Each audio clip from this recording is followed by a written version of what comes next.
Hello everyone, Manju ব্লগে সবাইকে স্বাগত। সব দিনকার মতো আজকেও বেরিয়ে পড়েছি কাজে। যেহেতু আমি দর্জির কাজ শিখি, সেই জন্য সকালবেলা সাইকেল নিয়ে বেরিয়ে পড়েছি। কাল রাতে প্রচণ্ড বৃষ্টি হয়েছে, সেই জন্য আজকে ঘুম থেকে উঠতে একটু দেরি হয়ে গেছে, আর সবাই চলে গেছে, সেই জন্য আজকে আমি একাই যাচ্ছি। আর আমাদের বাড়ি থেকে সেন্টারটা খুব একটা দূর না, 10 মিনিটের রাস্তা।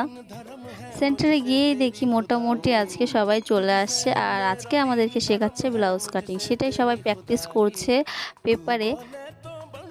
সবার কাটা দেখে আমিও কাপড়ে ব্লাউজ কাটিং করলাম, আর আমার মাপ ঠিক হয়েছে নাকি তাই একটা দিদি দেখছিল।